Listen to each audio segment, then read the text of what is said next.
Hola, buenas tardes. Buenas tardes a todos. Estamos en el foro temático número 5, en la mesa que se dio a llamar el trabajo interdisciplinar y transdisciplinar en el acompañamiento terapéutico. Nos acompañan la doctora en psicología Graciela Bustos de San Luis, que es presidenta de ATRA, licenciada en psicología, magíster en salud mental, es doctora en psicología de la Universidad Nacional de San Luis, coordinadora del posgrado de la Universidad de Cuyo en sede San Luis, docente universitaria y autora del libro en la temática.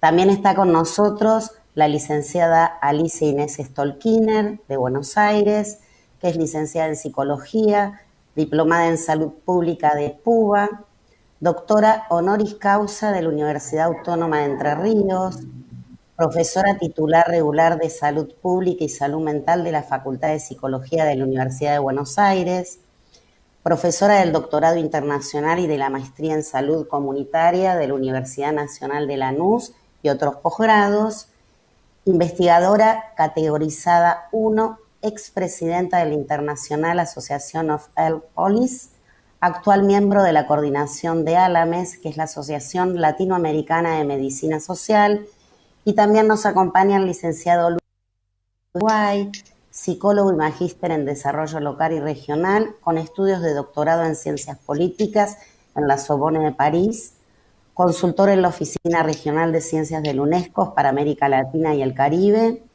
es secretario general de la Coordinadora de Psicólogos del Uruguay, miembro de la Sociedad Interamericana de Psicología y miembro de APA, coordinador de la Cátedra Regional de Complejidad y Condición Humana en la Universidad del Centro Latinoamericano en Economía Humana. Bueno, tenemos una super mesa para cerrar este congreso, así que le voy a dar la palabra a Graciela Busto. Quiero avisarle a la gente que nos está acompañando en este momento que hay un número de teléfono por debajo para aquellos que tengan algún inconveniente con el chat, por si quieren hacer preguntas, que vamos a abrir un debate después de las ponencias de cada uno de estos grandes invitados. Graciela, te paso la palabra a ti. Bueno, buenas tardes. Muchísimas gracias por acompañarnos. Como estamos con dos expertos en el área de disciplina e interdisciplina, yo me voy a remitir a el trabajo interdisciplinar del público, desafíos y posibilidades. Yo trabajo en el hospital público desde hace más de 30 años y para mí la interdisciplinariedad vino de la mano de lo que nosotros llamamos el proceso de formación institucional del Hospital Escuela de Salud Mental de San Luis, una experiencia que fue dirigida por el doctor Jorge Luis Pellegrini, y en ese devenir de ese proceso de transformación implicó pasar de un hospital con clásicos monovalentes a un hospital de agudos, luego a un hospital de mental, fuimos aprendiendo sobre el acompañamiento terapéutico y fuimos aprendiendo sobre interdisciplinaridad. ¿Por qué digo esto? Porque en el momento que tuvo que hacer la intervención social y familiar de los pacientes crónicos necesitados de atención, la mayoría de nosotros se convirtió en agente terapéutico empírico, de ejercer la función del acompañamiento para poder ir acompañando ese proceso de adentro afuera, para ir reinsertando a estas personas en los contextos familiares y comunitarios. De que decimos la función de acompañamiento. Pero a su vez tuvimos que atravesar un proceso que nos marca hoy, en noviembre de este año, cumplir 28 de esa experiencia. Lo primero que aprendimos ahí fue del agrupamiento a la grupalidad.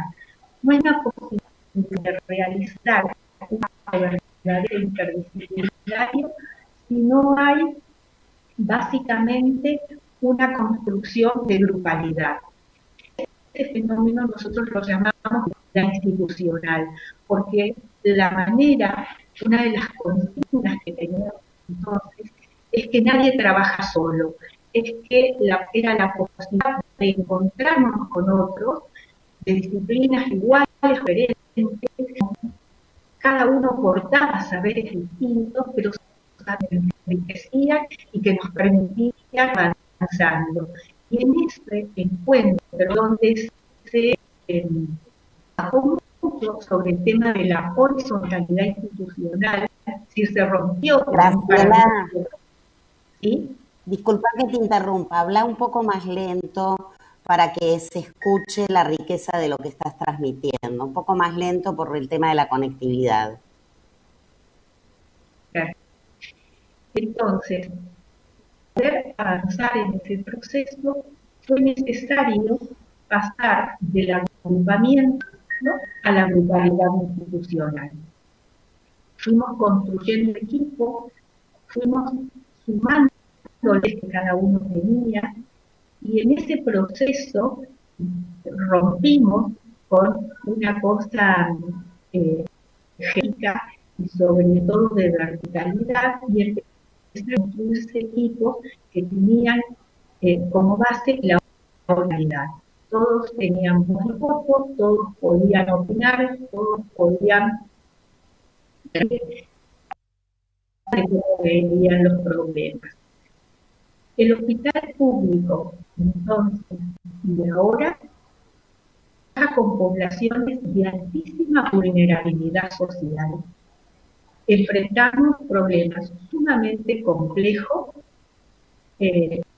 dolorosos muchas veces, que tienen que ver con que las personas no han tenido acceso a la educación, no tienen techo, no tienen comida, se han roto los vínculos y los soportes de sostén, y a todas estas problemas hay que irlas resolviendo. Entonces, aprendimos que la salud mental no es indicar un psicofármaco o realizar psicoterapia, es algo que va muchísimo más allá de, y en este espectro es donde entra el trabajo básicamente de todo el equipo, y dentro de estos equipos, acompañantes terapéuticos, que como dije recién, al principio ejercía la función, éramos psicólogos, trabajadores sociales, terapistas ocupacionales, que ejercíamos la función de acompañantes. Con el transcurrir del proceso de reforma, fue posible, eso empezó en el año 93, ya para el año 2000 estábamos vinculados con ATRA y empezábamos y se empezó a dictar en San Luis una de las primeras etapas en acompañamiento terapéutico universitario. 6 o 7 años después, en el año 2017, logramos la ley de ejercicio profesional de los acompañantes terapéuticos, que los inscribía como personal de salud, lo publicaba en el ámbito de la ética y permitía la acción. Así como empezaron a ingresar de modo gradual, muy paulino, y aún tampoco es masiva, sino que es participativa, la incorporación de acompañantes terapéuticos al sistema público. Volviendo al tema de la interdisciplina, esta necesidad que tuvimos por la complejidad de los problemas, encontramos las distintas disciplinas y poder hacer aportes para resolver problemáticas complejas que los sujetos necesitaban. Lo interesante de estos grupos es que construimos equipos disciplinarios para abordar todas las problemáticas institucionales. Se construyeron equipos interdisciplinarios para la guardia, para el sostenimiento de pacientes internados. El hospital tiene en este momento solo más de internación, que son de rápida rotación. Se construyeron los equipos interdisciplinarios para la coordinación de grupos. Hay grupos terapéuticos, hay grupos de protección de salud, hay grupos de seguimiento de crónicos. En la mayoría de esos grupos ha habido o hay acompañamientos en la coordinación de esos grupos. Llamamos equipos de atención diaria, donde una estrategia es una figura central. Llamaron equipos de trabajo de área externa, se arman equipos de consultorio. Si ustedes en algún momento tienen la posibilidad de visitar el hospital, van a ver siempre gente caminando junta. Son los equipos de área externa, se paran un rato en el de pasar grupos de profesionales de un lado para otro, y generalmente son los equipos que se desplazan juntos por el hospital. Muy importante es que cuando uno aborda las temáticas desde un equipo interdisciplinario, le permite no referenciarse con una persona o con un profesional, sino con un grupo de profesionales. Entonces, cada vez que recurre un hospital en cualquier horario en que su equipo va a estar presente. Esta es una que tiene la de abordar temáticas. Graciela, discúlpame que te vuelvo a interrumpir. ¿Por casualidad auriculares tendrías? Porque nos estamos perdiendo, se entrecorta por momentos. Si te pones los auriculares, por ahí permitimos que el audio sea un poco más, para que se pueda escuchar mejor la ponencia. Gracias, Graciela, y discúlpame la interrupción. Ahí va. No. Bien, espero que ahora se pueda escuchar un poco mejor. Ahora se escucha mucho más claro, muchísimo más claro. Bien. No me quiero extender y voy a dar un ejemplo concreto de, por ejemplo, cómo intervenimos interdisciplinariamente en área externa, por ejemplo, acción domiciliaria, con un ejemplo bastante reciente. Hace muy poquito entro a la farmacia del hospital y veo alrededor de un escritorio 5 personas. La psiquiatra, la trabajadora, su acompañante terapéutico, la farmacéutica, el enfermero, que estaban armando una salida de terreno para una paciente. Se acompañante y escucho que le dice a la médica que había hecho una prescripción de toma de desayuno, almuerzo y cena, le dice, disculpame, pero en esa casa se come a lo sumo 2 veces por día. Si vos pretendés que tome medicación en estos horarios, esa no es su casa. Y esa comentario hace la acompañante hizo que todo el equipo se detuviera a pensar cómo va a resolver esa situación. Entonces la trabajadora social dice, hay un merendero y un comedor común. Dice la psicóloga, no va a querer ir porque ella le da vergüenza ese tipo de, no, ya lo hemos hablado y no quiere el comedor comunitario. Entonces ahí hubo que parar, hubo que ir a la ambulancia, hubo que ir hasta el lugar y empezar a con las redes si era factible garantizar la alimentación para ella y 3 niños que tiene. Ese trabajo interdisciplinario, si no se resuelve dando una acción de psicofármacos o haciendo una cita psicóloga, mandando al acompañante por semana a la casa de la paciente. Fueron las redes comunitarias que existen, que solo hay que hablarlas o que a veces hay que incentivarlas, y encontraron la solución para que esta mamá recibiera alimentos y sus hijos también, pudiera tomar la medicación que estaba indicada, ¿sí? Pero fue a partir de la observación que hace la compañía, la posibilidad que tiene la médica de replantearse todo el enfoque de para poder usar la asistencia.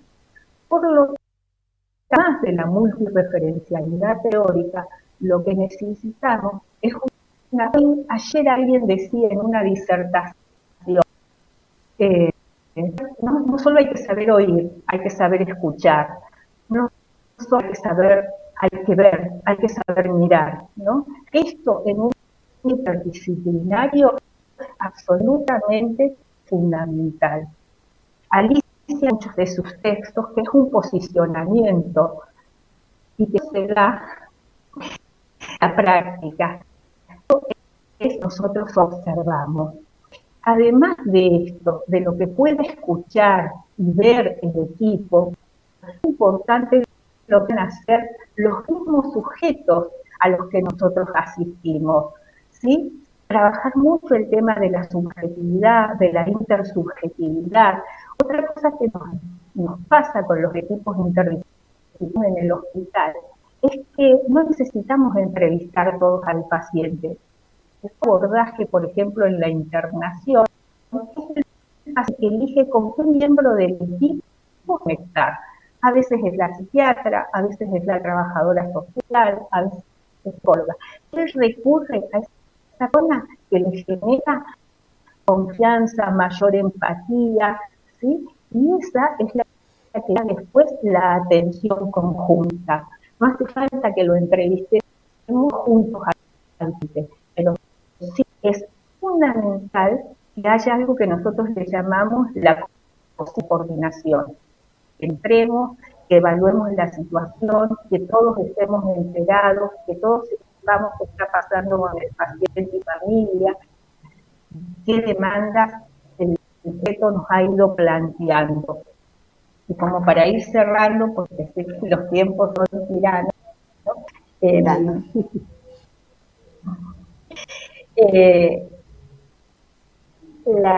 trabajo interdisciplinario que garantiza accesibilidad al sistema, que el sujeto pueda ver y garantizar.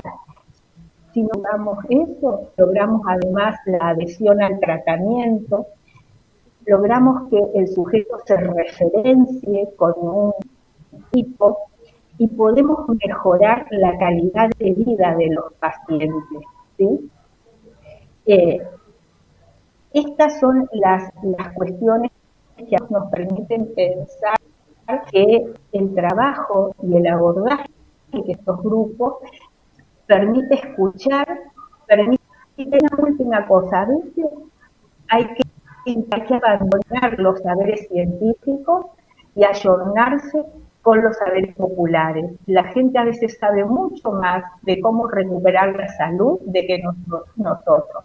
Y por eso, mi último comentario es la gratitud que nos han enseñado los pacientes a lo largo de esta experiencia y cómo ellos sirven como para diciendo, como para ir generando. Una vez que se genera un vínculo de confianza, los pacientes muchas veces se vuelven docentes nuestros, nos enseñan una cantidad de cosas que después habrá que en un momento, como también dice Alicia, conceptualizar, ¿sí? Que hay que conceptuar estas experiencias. El primer momento es el de la asistencia, el de la atención, y después un segundo momento para conceptuar. Gracias, Vero. Muchísimas gracias, Graciela. Hermosa es tu ponencia. Le vamos a dar lugar a la licenciada Alicia Stolkiner. Alicia.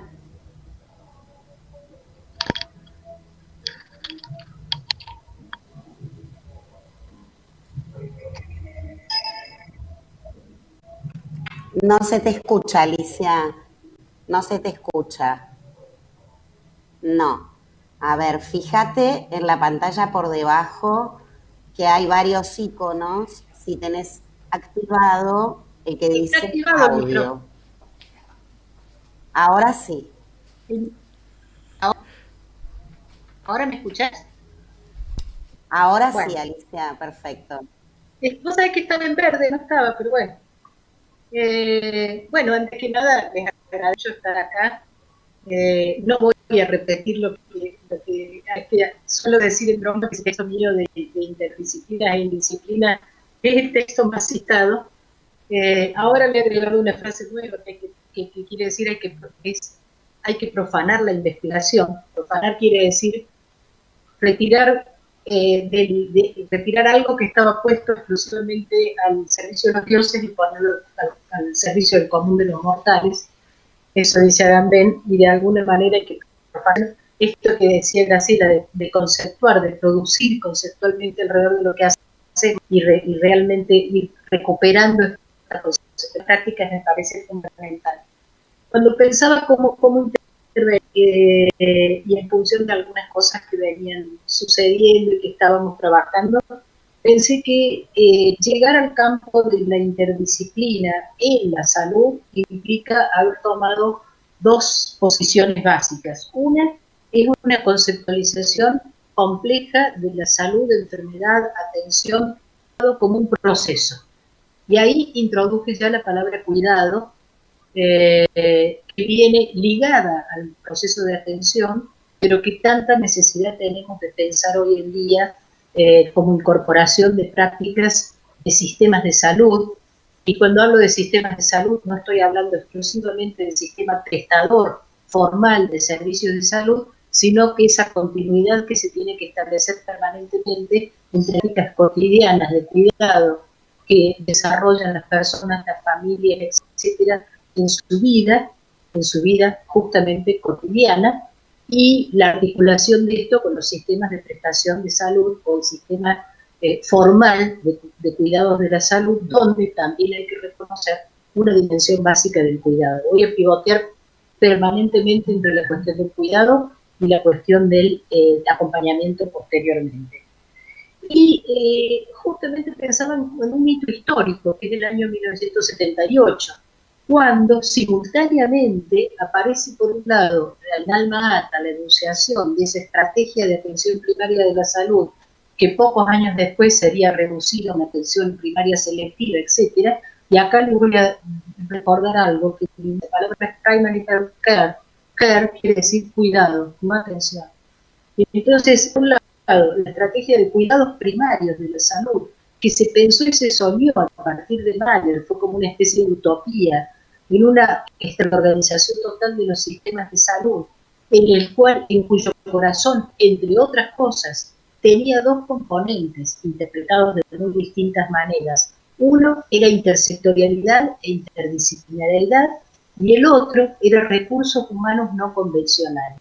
A mí no me gusta la palabra recursos, creo que son humanos, son trabajadores, pero no me gusta la palabra recursos, que viene de un modelo bastante objetivante de organización de los servicios de salud, pero me gusta lo de no convencionales, porque al colocar el elemento de los no convencionales, que algunos redujeron a la presencia de agentes o promotores comunitarios de salud, etcétera, etcétera, lo que estaba haciendo es tratando de reparar esa barrera que se había abierto entre el sistema prestador de servicios de salud y las prácticas de las personas en sus vidas cotidianas de cuidado de la salud, las prácticas de autocuidado vía Eduardo Menéndez. Y en ese mismo año, en 1978, en Gorizia se iniciaba la reforma psiquiátrica italiana, la psiquiatría democrática italiana realizada por Basaglia, que iba a plantear la descentralización con respecto a las grandes instituciones manicomiales de las personas con diagnósticos psiquiátricos, o como diríamos con nuestro marco actual, de tratamientos de sufrimiento psíquico severo. ¿Por qué todo este hito de 1978? Porque ha pasado muchísimo tiempo alrededor de eso, porque eso empezaron a suceder todos los procesos de reforma de los sistemas de salud, como bien dice Mario Rovere, la estrategia de atención primaria de la salud no fue el inicio de una era, sino fue el canto insigne de una época determinada, que eran las grandes políticas de cobertura universal, de acceso universal de los sistemas de salud de los países socialdemócratas europeos, pero dejó una huella. Y esa huella fue justamente esta definición amplia que después del pensamiento médico social latinoamericano se fue problematizando aún más con la incorporación de determinantes, la determinación social de los procesos de salud, enfermedad, atención, cuidado, etc. En ese contexto, en ese contexto, la aparición del acompañamiento terapéutico, bien puede inscribirse en un dispositivo que nace básicamente, ya sé que somos personas los que acompañamos, pero constituye un dispositivo dentro del sistema de atención en la medida en que se va profesionalizando, un dispositivo que nace como un enlace entre el sistema de atención al cual antes debía la persona irse y trasladarse para recibir para recibir la atención de la cual se trataba, y la vida cotidiana. El acompañante es un dispositivo que acompaña, el nombre lo indica, terapéuticamente, vamos a decir entre comillas, hace como una extensión del sistema formal de atención al sistema informal de cuidado, y en esa lógica sistema informal de cuidado introduce además después en el equipo tratante justamente lo que es la vida cotidiana, que es exactamente el lugar donde de alguna manera se particulariza lo social, como diría Ernest Heller, pero es un lugar además donde las personas despliegan su sufrimiento, sus males, sus vínculos, etc. Entonces, a mí no me extraña que en algún momento, cuando me tocó de ser una obra social de personal jerárquico hace muchos años, en la década del 90, me tocó coordinar un equipo interdisciplinario de atención en salud mental, que el acompañante terapéutico incorporado en el equipo, y como bien creo que Graciela señaló, un ejemplo muy interesante recién, incorporado en el equipo, el acompañante terapéutico incorporaba no solo una voz distinta, sino una mirada distinta con respecto a la persona, que en muchas oportunidades formaba parte de cómo el equipo conceptualizaba el problema, de tal manera que, por ejemplo, en alguna oportunidad yo he visto a psiquiatras capacitados para trabajar interdisciplinariamente, obviamente, porque esto del trabajo colaborativo y de la horizontalización que bien señaló Graciela son elementos centrales en el trabajo interdisciplinario. He visto repensar su estrategia de medicación a partir de la intervención o del informe del acompañante terapéutico en ese proceso de construir interdisciplinariamente una estrategia común de abordaje del problema que incluye a la persona, no una estrategia común de abordaje de la persona, sino del problema, donde el acompañante cumple una función fundamental al aumentar los márgenes de autonomía de esa persona. Esto, quiero decir, el otro día en una reunión también de acompañamiento terapéutico dije, hay algo que es notable en los procesos de las personas que han tenido crisis de internación, en el proceso de ir saliendo de esa crisis con internación, digamos, ¿no? Un lapso de crisis con internación, y en el proceso de ir saliendo con distintos dispositivos de esa internación, hablemos de internaciones breves, por ejemplo, hay un momento en el cual empiezan ya a no querer el acompañamiento, ¿no? Hay una especie como de dejar a la que acompañe correcto. Y a mí me parece que ese es un éxito del acompañamiento. O sea, lo hemos trabajado mucho en el equipo. Ese momento en el cual la persona empieza como a pedir ya que le vayan retirando el acompañamiento, y es como ir retirando un andamiaje, como diría Brunner, que estuvo ahí justamente para que esos pasos y ese caminar sigan con él, ¿no? En otros casos pueden, no tan rápidamente, etc. Entonces, acá traje esta primera experiencia, que fue la experiencia de trabajar en acompañamiento, podríamos clásico, alrededor de la atención de la problemática de sufrimiento psíquico. Pero la segunda experiencia ya fue una convocatoria trabajada, y acá estoy hablando de cómo se fue despatologizando el enfoque de los equipos con los cuales yo trabajaba, porque de alguna manera el proceso de despatologizar es un proceso inherente al proceso de desmedicalización de la vida actualmente. Esto no quiere decir que no utilicemos recursos diagnósticos del terreno disciplinar, sino que justamente uno de los elementos centrales del trabajo interdisciplinario es tratar de construir, nunca se construye un conocimiento completo, siempre un conocimiento es incompleto, digamos, por definición, pero tratar de construir esta mirada polifacética, multireferencial, de la cual el enfoque, eh, el enfoque biomédico y el enfoque psicopatológico sea una parte. Y por lo tanto, que no reduzcamos a las personas a eso. Y eso, en esa función, el acompañamiento fue una función muy importante. La segunda experiencia que voy a traer, y con esto voy a ir incorporando, uno puede decir, campos disciplinares, ¿no? Porque hasta el momento estábamos dentro del terreno de la salud mental, aunque debo decir que mi primera experiencia de trabajo interdisciplinario, lo he publicado incluso, fue en una sala de terapia intensiva neonatal. O sea, fue directamente trabajando con una problemática compleja, subjetiva, en un ámbito que es prácticamente de alta tecnología médica.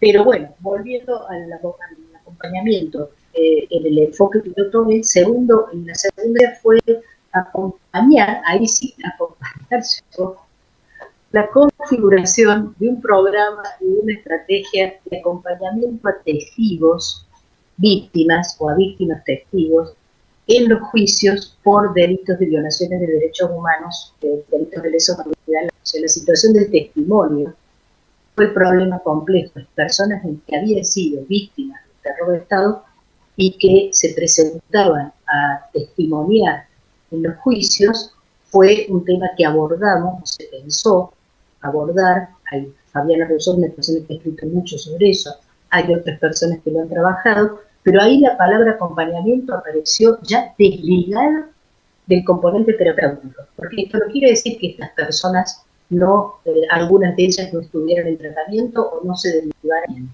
pero no llegaban a esa situación por haber estado cuadradas dentro de un tipo de sufrimiento psíquico que formara parte de aquella cual da respuesta normalmente el sistema de salud, sino por una situación excepcional, por un sufrimiento psíquico también, pero producido en la medida en que en la historia, en la forma en que la historia colectiva se había articulado con la historia singular de esa persona y en la situación de tener que presentarse en el judicial, aparecía la necesidad del acompañamiento, y acá ya la palabra no estaba puesto como terapéutico, aunque creo que cumplía una función que en algunos casos puede salvar la vida de esa persona.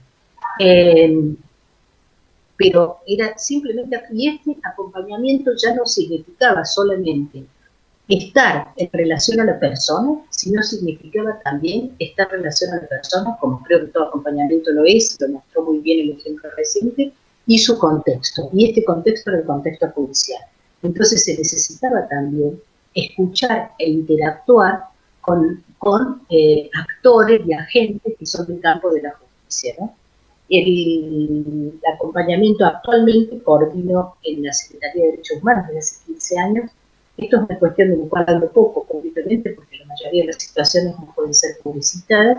Un equipo auxiliar de la justicia, un equipo interdisciplinario auxiliar de la justicia, cuya función es acompañar a las personas que están en procesos judiciales de restitución. O sea, donde está violado básicamente el derecho a la identidad. Y en esto es un equipo que está básicamente formado por abogados y psicólogos y psicólogas, básicamente, y en la articulación de la respuesta a la situación tiene que ver con el contexto judicial por un lado, con la situación de crisis que esto remueve en términos de identidad y origen, y con la situación de articulación entre este proceso de identidad y los distintos actores en los cuales esto se mueve. Ahora, hechos estos tres ejemplos, me voy a centrar, y querría después ir terminando, sobre qué significa la profesionalización del acompañamiento, que también lo señaló muy bien Graciela, cuando señala que ese momento en el cual se profesionaliza les permite entrar como agentes del sistema de salud, ¿no? Y cuando uno entra como agente de salud, cuando se profesionaliza, es lo mismo que la profesionalización del cuidado. Estamos en el terreno de las lógicas de profesionalización del cuidado. Y entramos entonces en un debate, porque uno podría decir que de alguna manera el acompañar es una función que todos hacemos en la vida, ¿no? Si nosotros a esta forma de acompañamiento la profesionalizamos y le colocamos la cuestión de terapéutico es porque se produce ahí una triangulación entre la persona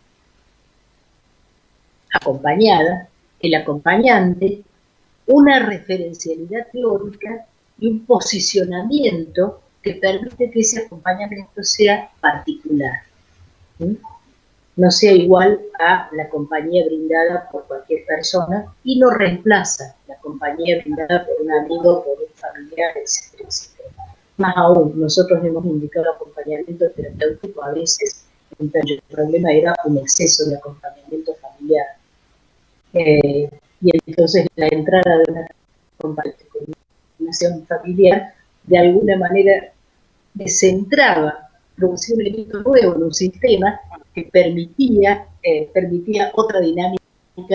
Entonces no es que esa persona no estuviera acompañada, estaba, por decirlo de alguna manera, intensamente acompañada, como se llama algún libro, intensamente. Entonces la presencia del acompañante terapéutico nos permitía trabajar como equipo,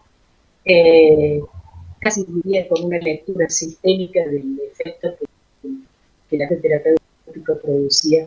En alguna oportunidad, el primer equipo que mencioné, más con conocimiento científico, fue muy gracioso. Hicimos un acompañante terapéutico para un joven que tenía un problema de alimentación severo y la madre nos empezó a llamar para decir que preocupaba cómo comía el acompañante terapéutico.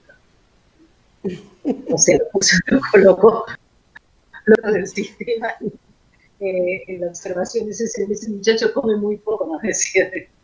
Pero bueno, la profesionalización del acompañamiento no va a obviar el hecho de que, como todo acto en salud, como bien lo señala Gastón Wagner de Sousa Campos, todo acto en salud tiene una disciplina y una dimensión de cuidado. Y esa dimensión de cuidado es el lado subjetival de la práctica en salud.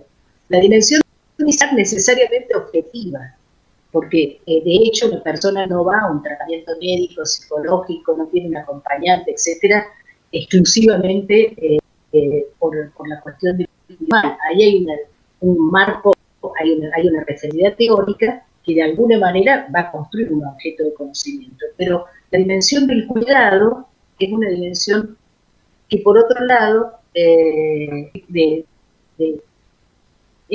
intersección con la subjetividad, como diría Gastón Wagner de Sousa Campos, pensar en elementos de pensativa, digamos, intersección con la subjetividad del otro. Además, es el lado no mercantilista del proceso de cuidado y de acompañamiento.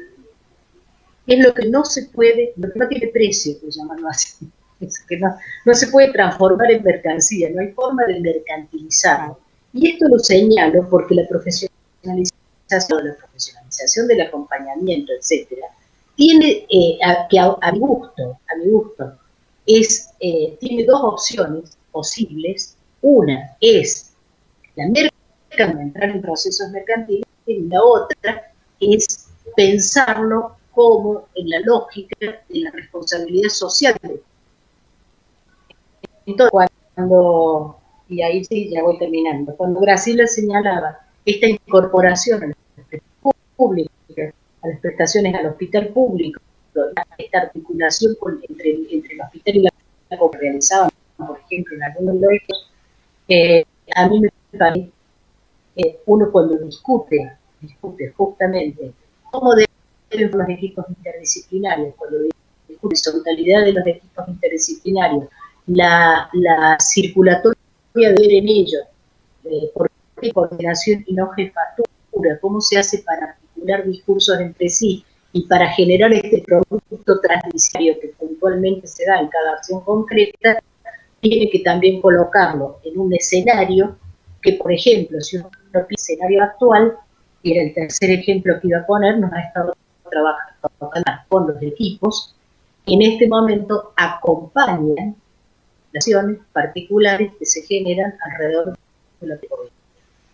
Los que acompañan a las personas que están ahí, los que acompañan a las personas que están en en situación de hisopado, por ejemplo, en la provincia de Buenos Aires hay personas que acompañan el proceso de hisopado y acompañan a las personas que están en proceso diagnóstico, toda la incorporación del acompañamiento y el acompañamiento a los equipos mismos de salud que están trabajando.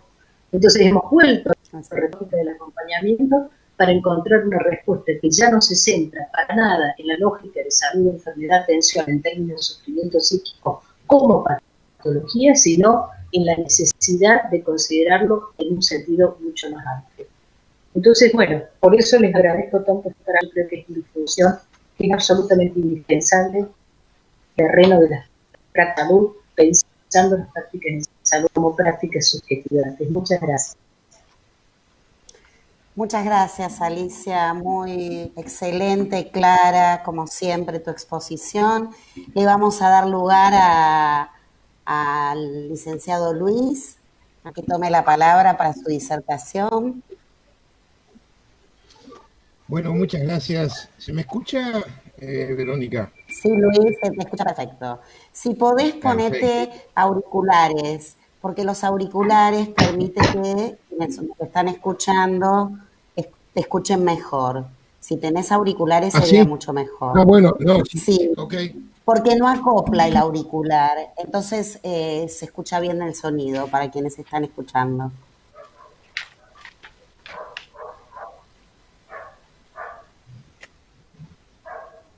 Ahora parece que saliste, Luis, de la pantalla. Ok. Parece que fue... Bueno. Sí. Bueno, hay muchas preguntas que me han quedado en el tintero. Bueno, ya volvió Luis. Sí, bueno, Luis, te dejamos el espacio. ¿Se escucha ahora? Se te escucha perfecto, sí, muchísimo mejor. Bueno. Muchas gracias. Al contrario, gracias a ustedes, gracias a los organizadores. Excelentes las intervenciones de Alicia, de Graciela previas. Fueron muy ilustrativas y me han hecho vivir la experiencia acompañante.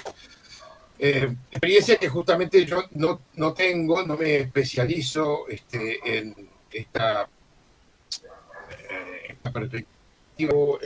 perspectiva profesional, pero sí me parece relevante hablar de interdisciplinaridad, transdisciplinariedad aplicada al entorno que vive esta profesión. Yo pienso que, bueno, el rumbo que me ha, la trayectoria que he tenido para trabajar desde las perspectivas interdisciplinarias y transdisciplinarias ha sido, digamos, diverso al que han tomado las anteriores panelistas,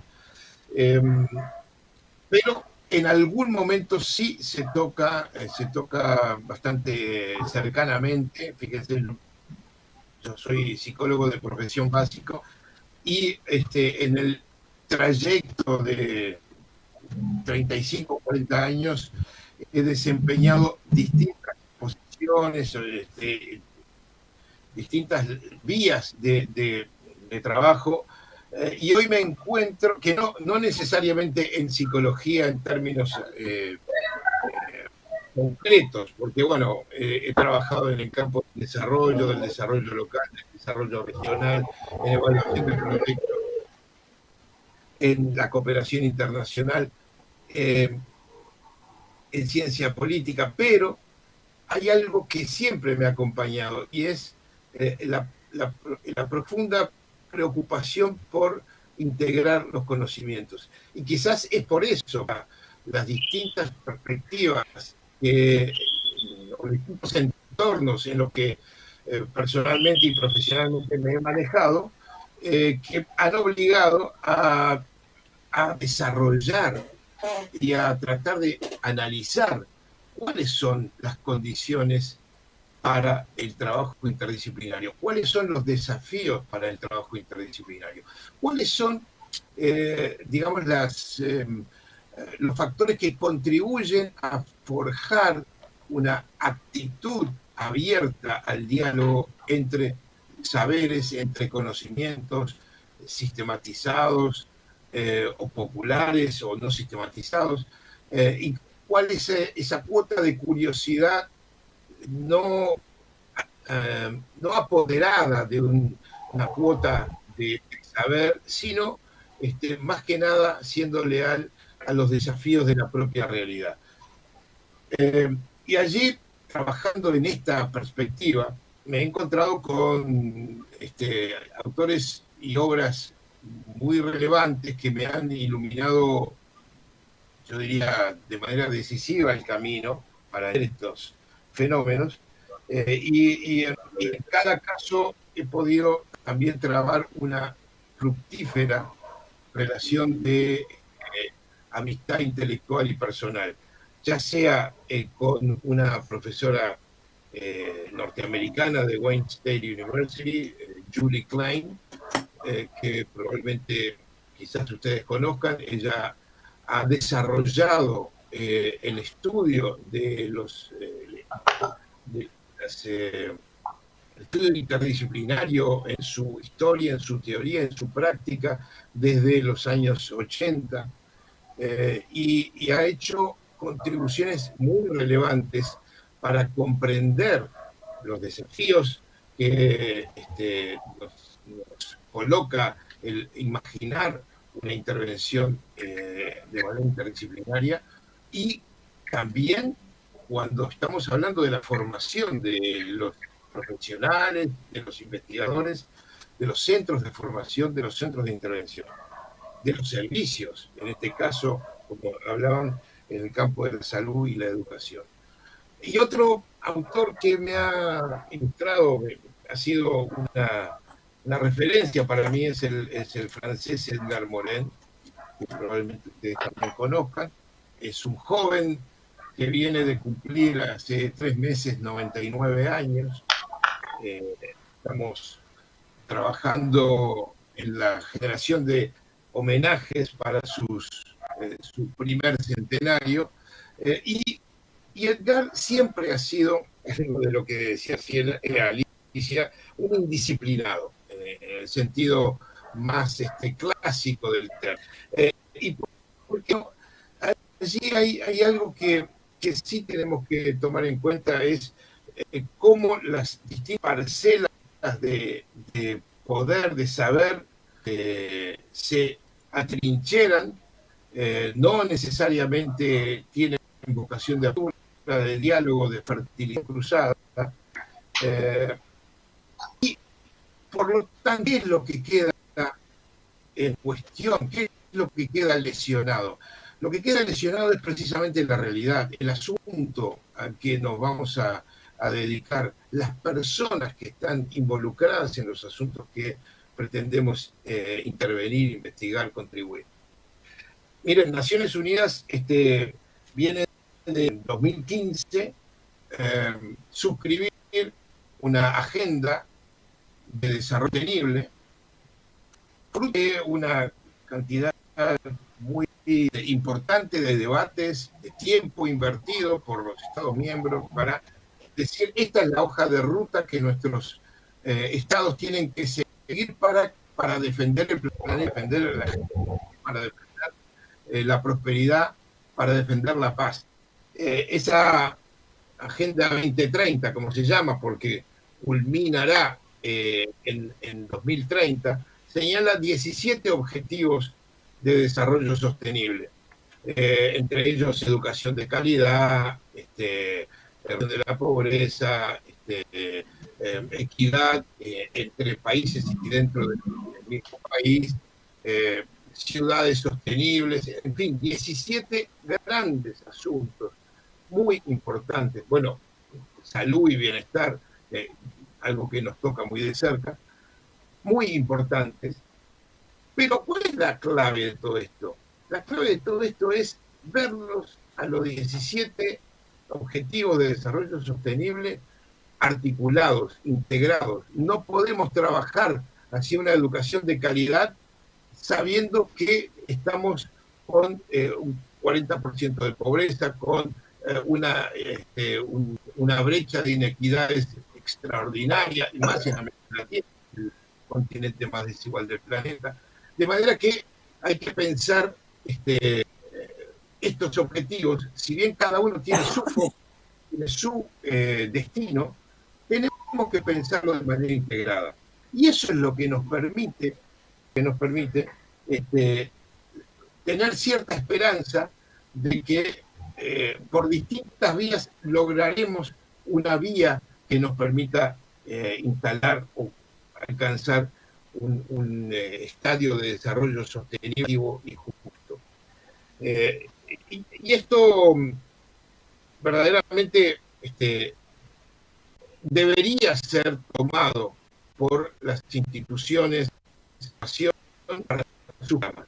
Realizado algunos de los programas de formación universitaria, técnica, sobre en distintas carreras, y en este caso acompañamiento terapéutico, acompañante terapéutico. Y algo que lo distingue al acompañante terapéutico es su capacidad construida, desarrollada, establecida de construir puentes, de tener una función de traducción y de acercamiento entre distintas lógicas y entre distintas personas y entre distintas instituciones. Y eso, ¿cómo se forja? ¿Cómo se desarrolla? ¿En qué currícula está las distintas facultades y en qué currículas está que debería ser una perspectiva sostenida para que el profesional que salga con un título de psicólogo, con un título de abogado, con un título de médico, sepa que su título es una parcela, muchas veces además autoengañada, con muchos errores, con muchas acciones, pero que solamente es una parcela provisoria, parcial, y que necesariamente tiene que jugar con otros saberes, incluso que no son binarios, incluidos aquellos que no son que no están sistematizados, o sea, incluidos aquellos que me refería hoy a saberes populares. ¿Quién sabe más que yo de las cosas que me pasan? Bueno, no vendrá el médico, no vendrá el psicólogo, no vendrá quien me indique la clave, la llave de la superación de este asunto. Entonces, el tema de la interdisciplinaridad y la actitud disciplinaria como curiosidad más preocupada por el destino de lo que hacemos, las teorías que portamos. O sea, miren, a veces algún paciente me ha preguntado, ¿usted a qué escuela responde? La verdad, respondo a la del paciente, a lo que mejor venga al paciente. Porque efectivamente parece que hubiera escuelas que son mejores, peores. A veces uno responde, bueno, ¿qué es lo que usted necesita? Y si yo no se lo puedo dar, no se lo podré dar. Tendré que buscar otra manera, una recomendación que dé con esa cuestión. Pero la interdisciplinaridad, decía, genera algunos, exige y genera algunos valores muy sustantivamente humanos, sustantivamente humanos. La humildad de los límites del conocimiento, eso es algo que trabajar, hacer músculo permanentemente sobre lo que sabemos y sobre lo que no sabemos. La ética del conocimiento, como decía un querido colega y maestro argentino de nuestra época de estudiante y más allá, Eduardo Tato Pavlovsky, en aquel artículo ¿Qué hacemos con lo que sabemos?, que surgió en un libro sobre el pleno de la dictadura, ese llamado ético a lo que sabemos y a lo que podemos contribuir es parte de la interdisciplinaridad también es un llamado. La ética de la comprensión, comprender al otro, comprender a la persona con la que vamos a trabajar, pero comprender a los otros integrantes del equipo en su potencialidad, en sus limitaciones, en su ser humano, tratando de contribuir en un problema complejo y en una estrategia integral. La reflexividad, la autocrítica permanente, esto atenta la interdisciplinaridad como opción epistemológica, filosófica y de acción, es un lado a la reflexividad. ¿Qué es lo que me está dando poner? ¿Cuáles son mis roles? ¿Cuál es la posibilidad que tengo de contribuir y defender el saber del usuario, en este caso, de que necesitando de nuestros acompañamientos? También hacer llegar al otro lo que uno puede saber y aprender esa democracia cognitiva que nos parece tan relevante. Pero, insisto, uno de los desafíos mayores es revisar cómo están armados nuestros centros de atención, nuestros servicios de salud, nuestros centros educativos, nuestras universidades. De hecho, todo el andamiaje universitario moderno ha estado basado en disciplinas y difícilmente hay escuelas que conecten los distintos saberes de manera muy humilde y de manera proactiva. Y es la interdisciplinaridad y la transdisciplinaridad. Como la Carta de Transdisciplinaridad del año 2000, en realidad es aquello que va entre las disciplinas, a través de las disciplinas y más allá de las disciplinas. Y esto es lo que nos permite a nosotros tener mucha conciencia de cuál es el valor de lo que el otro nos puede dar. Sin embargo, y vuelvo a insistir, tenemos en el campo de la formación, no solamente de acompañantes terapeutas, seguramente yo no tengo información suficiente como para decirlo, pero en general, luego de años de estar trabajando con sistemas de educación superior en la región, bueno, lo que vemos es que hay obstáculos culturales, de brechas entre el conocimiento científico, el no científico, o entre las ciencias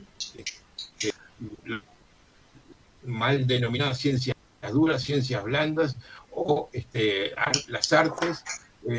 Hay hechos que no permiten enriquecer y generar fertilizaciones cruzadas, o los obstáculos institucionales, en donde el poder de las instituciones no deja espacios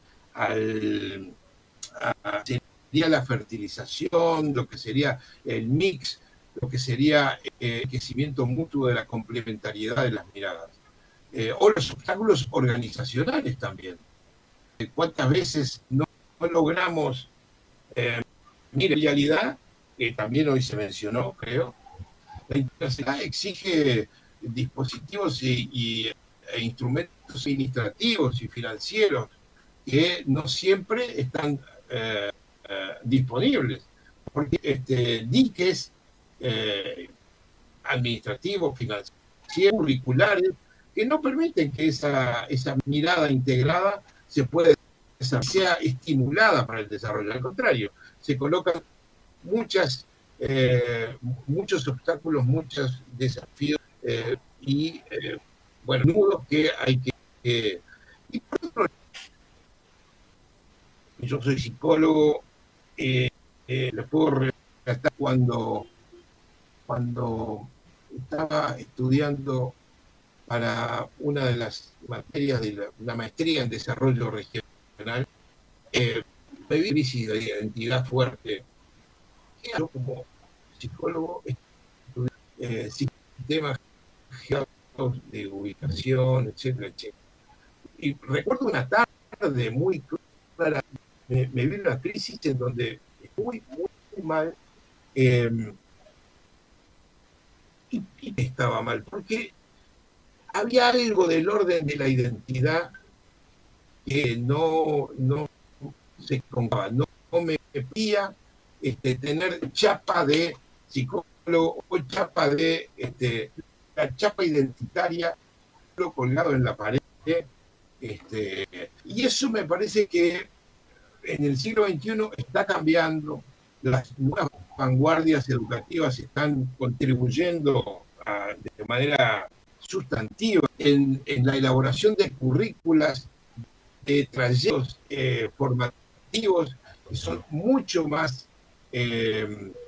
flexibles, adaptables, modulares que las clásicas universitarias, y eso nos está dando una pauta de por qué deberíamos todavía se dan las disciplinas reinas como en el campo del diálogo interdisciplinario. Y uno podría decir, ¿por qué un equipo de salud tiene que estar liderado por un médico o una médica? ¿Por qué? Quizás la enfermera es la que sabe mejor de cómo funciona ese equipo, cómo funciona ese paciente. Cito a un colega argentino, Quillón Rivier, cuando decía, ¿quién es el líder de un equipo? El líder de un equipo es la tarea, es el propósito para el que estamos allí. Y después vemos cómo nos articulamos. Entonces, allí lo que yo quisiera, no sé cómo es Verónica, lo que yo quisiera dejar como un mensaje es la necesidad de reformar nuestra cultura profesional, reformar o intentar reformar propositivamente las instituciones de formación, de prevención, de ciencia, reformar los centros comunitarios que puedan empoderarse para que la cultura unida en los territorios sea un ingrediente fundamental de una estrategia comunitaria de salud educativa. Y generar finalmente un trabajo, una profesión como la de acompañante terapéutico, que no es de clase B, es justamente la persona que tiene más capacidad, flexibilidad, ductilidad, abiertas a la curiosidad, desafíos de articular. Y el desafío articular, ustedes saben que debe ser de los talentos más escondidos de nuestra región. Entonces, me parece que vale la pena, no sé, lanzar un llamado a un conocimiento integrado por de la gente, porque ahí está, y es donde radica, a mi modo de ver, finalmente de la intervención. ¿Qué hacemos con los...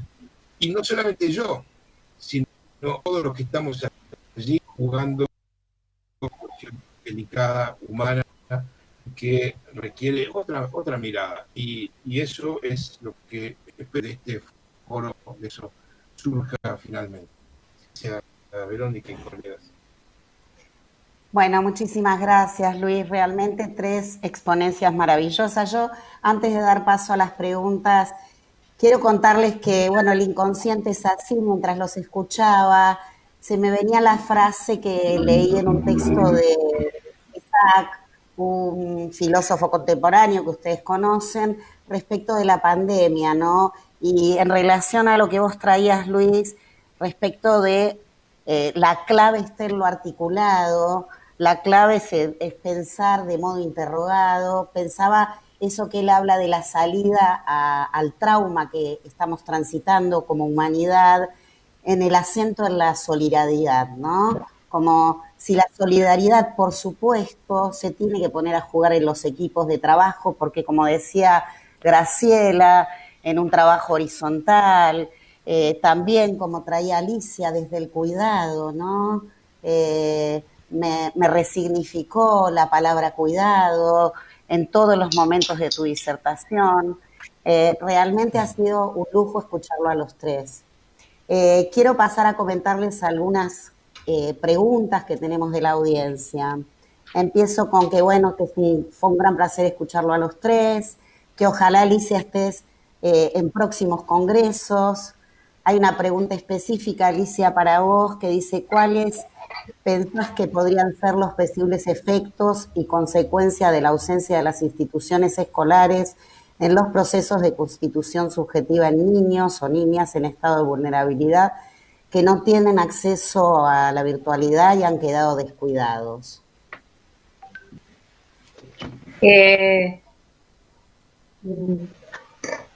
A ver, principio, yo futuróloga no soy.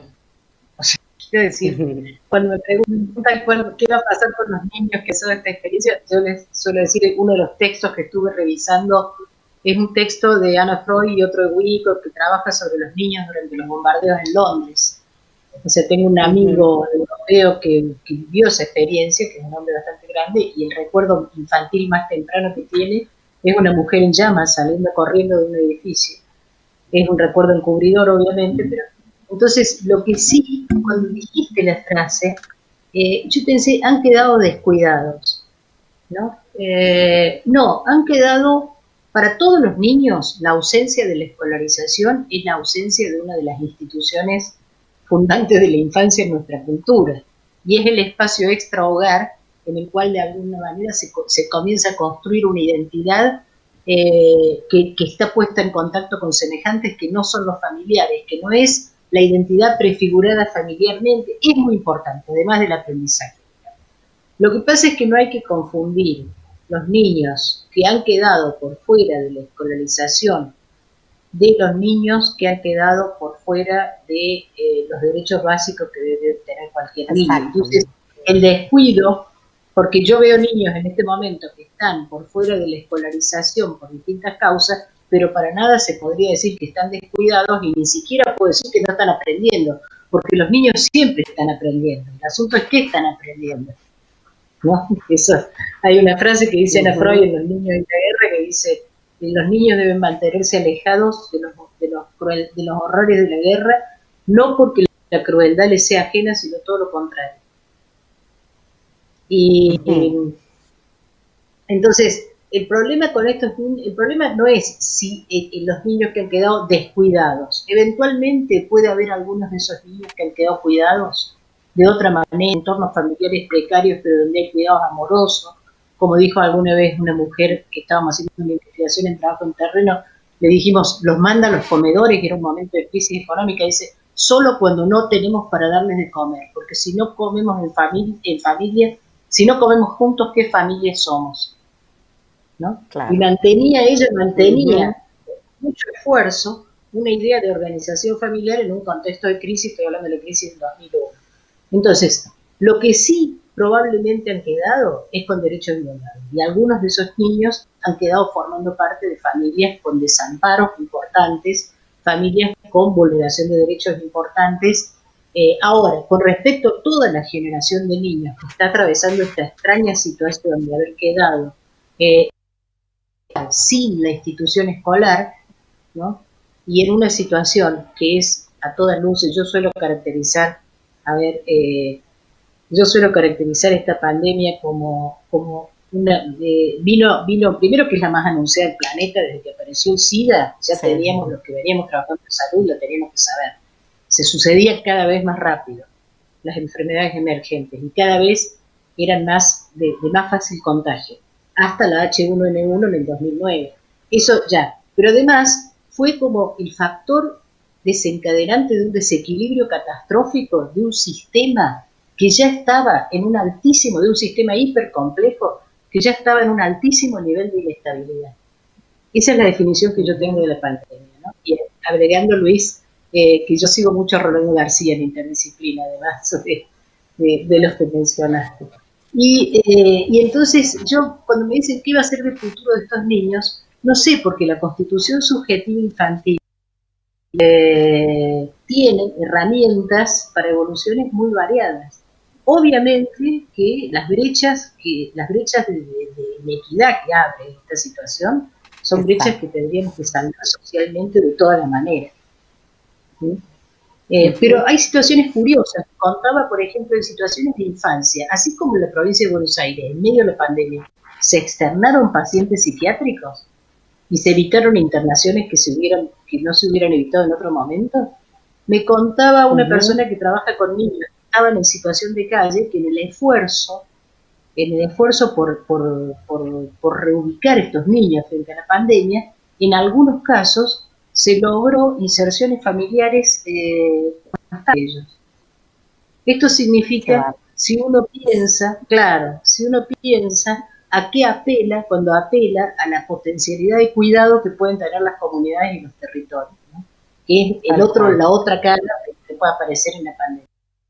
Leía, y con esto cierro, hoy leía un debate de que alguna gente muy indignada porque se va a dar el pase automático de grado.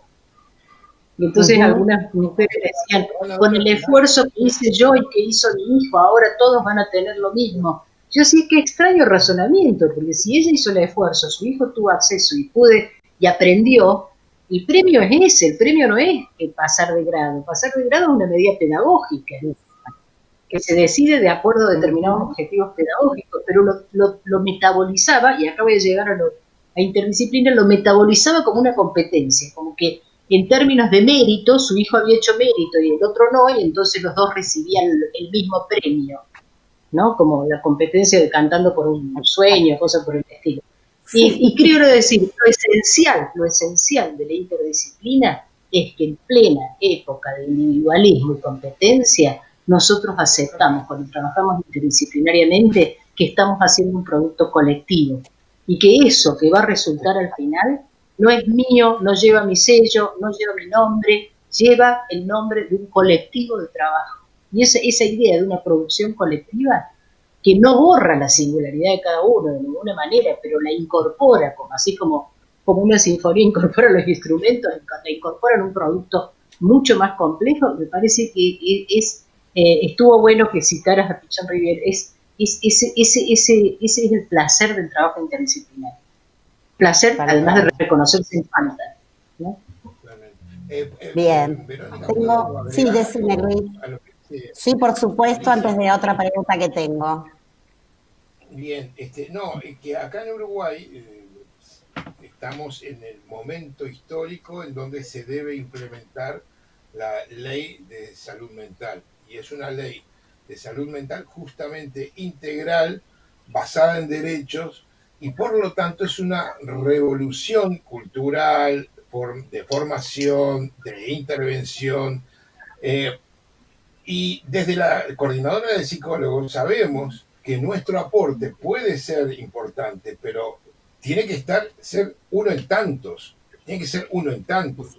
De hecho, el próximo viernes estamos justamente realizando el primer coloquio de salud mental e interdisciplinaridad de una serie en donde vamos a estar con los psiquiatras, con los trabajadores sociales, con los enfermeros, los licenciados en enfermería, los nurses, los usuarios, porque de hecho eso va a ser no solamente fortalecimiento de cuál es nuestro papel cada quien allí, sino mostrar claramente que esto es un problema que nos atañe a todos y todos estamos involucrados y todos somos parte del problema y parte de la solución. Entonces, y allí es un poco lo que dice Alicia de entusiasmo por el debate. No va a ser fácil, eso ya lo sabemos. No va a ser fácil. Hace 10 años que estamos con la ley nosotros. Tal cual. Y todavía tenemos, Graciela, todavía tenemos un largo camino. Pero no se preocupen, porque piensen que la institución manicomial viene de la Revolución Francesa, o sea que estamos tratando de cambiar un instituido un poco de eso. Claro. Por favor. Pero contaremos con ustedes para que nos tiren alguna pista también, por lo digo. Sí, que intercambiemos. Sí, Graciela. yo quería hacer un aporte a lo que había venido, lo que estaba diciendo Alicia en relación al tema de la construcción conjunta, de la horizontalidad del equipo, que otra cosa que nosotros hemos descubierto del trabajo interdisciplinario y en equipo es que es un factor protector de la salud mental de los trabajadores. Porque a veces los trabajadores en situación de altísima vulnerabilidad cuando vivimos a ver, una cosa es trabajar en un hospital dentro de, como decimos en mi pueblo, de las 4 avenidas, y otra cosa es trabajar en los barrios periféricos de la ciudad. Las cosas que ahí se observan, las situaciones de injusticia, de indigencia, de vulnerabilidad altísimas por la que un porcentaje, por lo menos en la Argentina, muy grande de gente atraviesa, genera impacto en los trabajadores de la salud. Y después hay que volver a tu casa, ¿no? Y entonces este trabajo compartido, repensado, apuntalado psíquicamente, como diría René Caer, psíquico y en esto de lo vincular y de lo subjetivo, es un factor protector de nuestra salud mental. Es algo que tiene que ver con lo que algunos llaman el burnout en salud, ¿no? Te protege de esa situación. Primero, porque salís de la cuestión emocional y tenés un otro para pensarlo y para hablarlo, ¿sí? Segundo, porque en la que se puede hay cosas que se van resolviendo o por lo menos se hace todo lo posible por resolverlas. Y es exactamente eso lo que te permite volver con alegría al otro día y dar lo mejor de vos. ¿Sí? Me parece que no hay que olvidar ese efecto que tiene el trabajo en equipo, que no solo porque se socializan los conocimientos, sino porque se conocen las realidades. Sí, realmente. Bueno, tengo otra pregunta para los tres. En una mesa anterior, Pablo Dragoto trajo sobre la riqueza de que por la formación transcurren distintas disciplinas en la docencia. Por tal, ¿es posible desde la misma formación gestar una perspectiva interdisciplinar? Con cada equipo, ¿toca volver a armar y construir esta perspectiva? ¿O es algo que está sin necesidad de un esfuerzo de encuentro? No sé si fui clara en la lectura de la pregunta. Totalmente. Sí, voy a ser muy breve. Yo creo que cada equipo tiene que construir lo que, ya que acá trajeron a Pichón Riviere y uno podría decir Blecher y los grupos y qué sé yo, un esquema conceptual operativo común, una conceptualización común del problema, e inclusive cada equipo no es el mismo equipo, como diría Heráclito, en distintos problemas, no es el mismo río. Y sí creo que el trabajo compartido, cuando venía Rolando García venía a las jornadas de atención primaria de la salud, y entonces cuando le preguntaban qué requisitos se necesitaban, por qué algunos equipos interdisciplinarios funcionaban y otros no, él no tenía mucho una respuesta porque Rolando García no tenía una teoría de lo grupal, ¿no?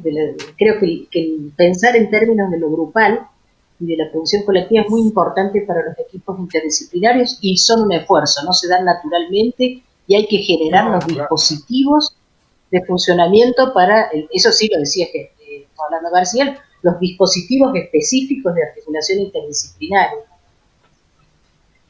Totalmente. Yo también decía que sin tarea no hay grupo. O sea, ese fue el aprendizaje que a nosotros nos orientó en el Hospital Escuela de Salud Mental, donde trabajamos mucho con el ECRO y el marco pichoniano, y muy claro en eso. Sin tarea no hay equipo. El equipo se construye y el grupo se construye en función de la tarea. Bien, Luis, ¿querías aportar algo más? Sí, bueno, compartiendo esa idea, yo creo que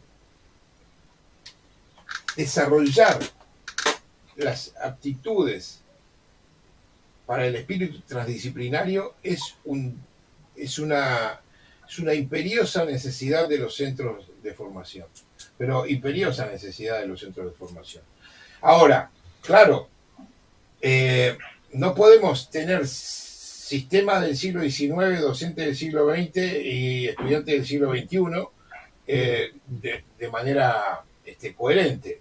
Y por lo tanto me parece que la interdisciplinaridad no tiene que basarse en el rejunte de varios, sino metodologías que sean, bueno, como el aprendizaje basado en proyectos, basado en problemas. Claro, basado en problemas. Acá tenemos algunas carreras de medicinas.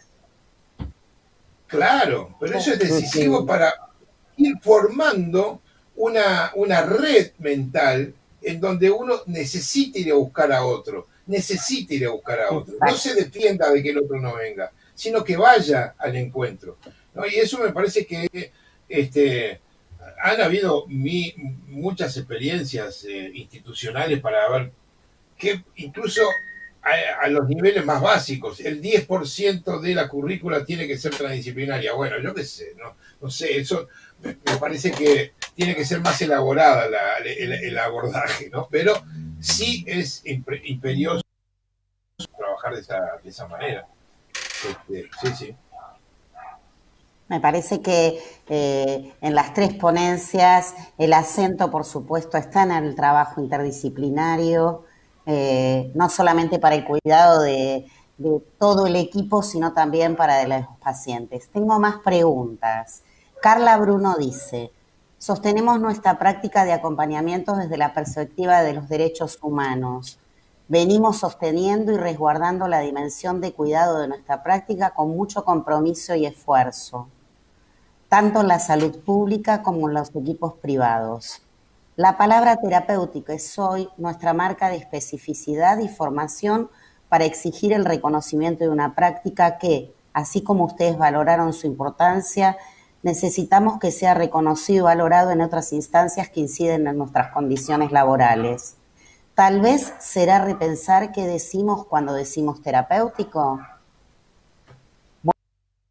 Sí, no sé si... una sola, yo lo dije, sí. Yo creo que alguna vez con la organización de gente que trabaja en psicoprofilaxis quirúrgica, les dije que la palabra psicoprofilaxis ya no condescendía con lo que hacían, digamos. Y me dijeron, sí, pero estuvimos 20 años para que nos reconozcan, no la vamos a cambiar ahora. Entonces, o sea, a mí me parece que el terapéutico está puesto ahí y está bien, habrá que redefinirlo bien porque tienen que ser legitimados profesionalmente en el campo de la salud, que todavía tiene su modelo bioprofesionalista médico. Pero no nos tomemos tan en serio, en el sentido medicalizante del término. Quiero decir, a mí me parece muy bien, me parece que no lo objetaría para nada, lo pensé hoy cuando iba a hablar. Cuando nosotros hicimos acompañamiento a testigos, estamos fuera del sistema de salud. Y es curioso porque el sistema judicial lo entiende mejor, con lo rígido que es. Claro. Pero de ninguna manera estoy objetando que se digan acompañantes terapéuticos. ¿No? Es estratégico. Graciela, ¿querías comentar algo en relación a la pregunta?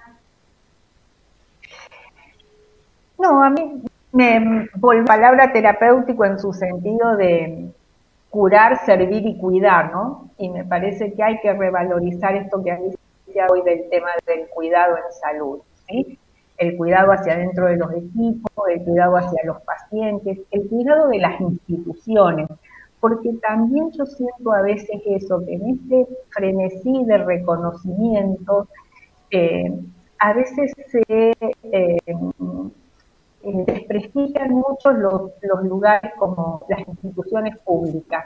En la Argentina han sobrevivido gracias al esfuerzo de los trabajadores de la salud pública que le han ido poniendo el hombro, que reparan las cerraduras, que colaboran con dinero para mantener los edificios, que hacen horas extras.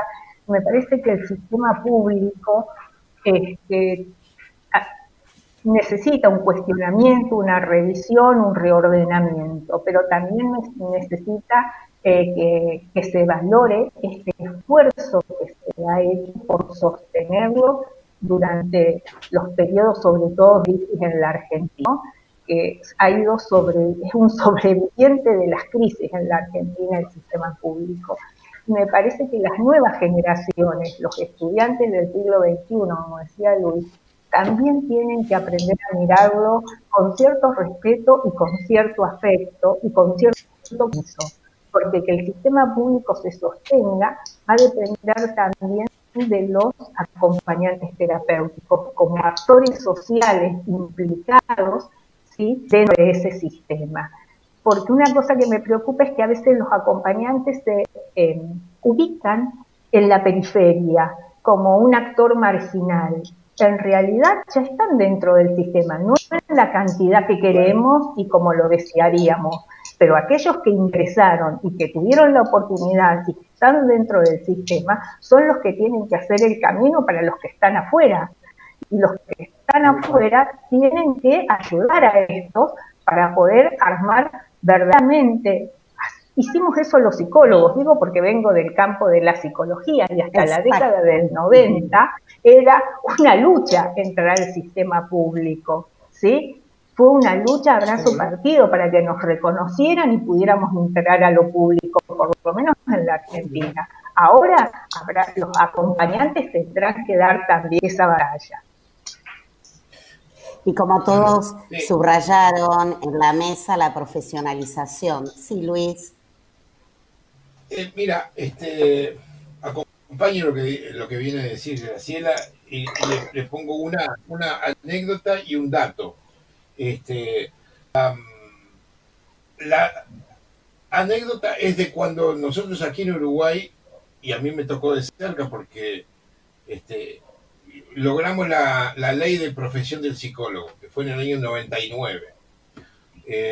Yo fui en esa época el responsable gremial de la comisión por la... Ahora, hoy esa ley, no te diré que es obsoleta, pero es débil, es muy débil, porque las cosas cambian mucho. Es insuficiente. No sé si débil es la mejor palabra, es insuficiente. El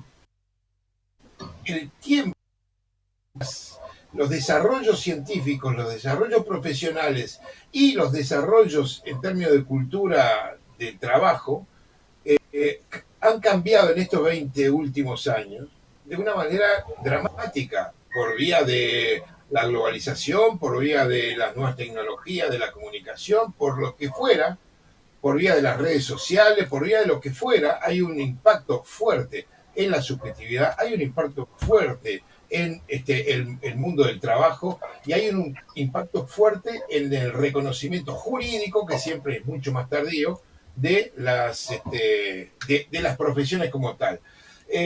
Estaba revisando un libro de Julie Klein del año 92, creo que es, 92, en donde en ese momento ella había hecho un relevamiento, no sé si hoy tendrá una actualización, estamos hablando de hace 30 años, un relevamiento de la cantidad de disciplinas que habían sido identificadas, disciplinas en sentido más epistemológico, de un corpus teórico, una metodología, una forma, ¿no? Una cuestión seria. ¿Cuántas había en esa época identificadas? Tienen un número al azar.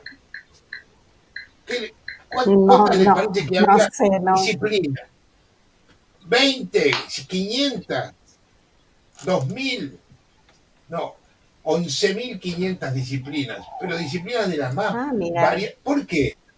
Porque justamente la realidad va exigiendo que haya hibridizaciones entre campos clásicos. Entonces tenemos la psicogerontología, que tiene tenemos los estudios sobre la cultura de los muertos, y hay una disciplina sobre eso. Y así podemos, el listado es enorme. Entonces, claro, acompañante terapéutico probablemente, no es mi tema y me declaro un atrevido hablando de esto, probablemente vea su nomenclatura y su core, su corazón profesional, interpelado por las revoluciones que hay hoy en términos científicos, profesionales, etcétera, etcétera. Y eso es saludable, eso es sano, eso es algo que impide el dogmatismo, la cristalización, y llama a la novedad, a la adaptación, pero ahí hay la tensión entre mantengo esta nomenclatura para lograr un reconocimiento parlamentario oficial que me permita generar estrategias laborales de contrato con el Estado, y bueno, y si es así también tenemos que saber toda la película. Entonces siempre serán situaciones con varias lógicas interviniendo, sin duda alguna. Por eso también este llamado al análisis de la complejidad de la realidad. Bueno, tengo comentarios. En Mar del Plata hay 4 acompañantes que trabajan en la municipalidad y estuvieron a disposición de los testigos y familiares de los crímenes de lesa humanidad de la base naval donde funciona un centro clandestino de detención. Los acompañantes estaban junto al equipo de salud mental a disposición durante el juicio. Bueno, hay un montón de acompañantes que trabajan en términos de interdisciplina, que trabajan equipos de salud con una apuesta a la horizontalidad, en donde no hay amos discursivos, sino en todo caso la construcción de un discurso común entre diferentes disciplinas. Realmente ha sido una mesa espectacular. No sé si quieren agregar algo más. No, nada, saludar. Agradecer y saludar. Ha sido un gusto compartir. Bueno, ha sido un gusto compartir la mesa con ustedes en estos tiempos tan difíciles, ¿no? Porque, Graciela, ¿qué número de congresos sería si fuera presencial? Y creo que ha sido una gran apuesta. 16. Quiero felicitar públicamente a toda la organización de ATRA porque es muy difícil transitar la pandemia desde el 18 de marzo con el ASPO, sabiendo que el distanciamiento y el aislamiento es el camino de esta situación traumática, este trauma social que nos ha tocado transitar. Así que felicito a todo ATRA, como siempre, la apuesta a hablar acerca de nuestra clínica y nada más con expositores tan importantes como ustedes tres. Ha sido un placer, un cariño enorme a los tres y espero que todo el Congreso hayan podido disfrutar tanto como disfruté yo de esta mesa. Gracias, que estén bien. Muchas gracias. Muchas Alicia, gracias. Un gusto compartirla. Luis, Alicia, 1.000.000 de gracias desde ATRA, igual a Pedro que coordinó. Gracias. Gracias a ustedes. Graciela, felicitaciones. Gracias, Verónica, por todo. Gracias, Alicia. Gracias, Lili. Cuídense.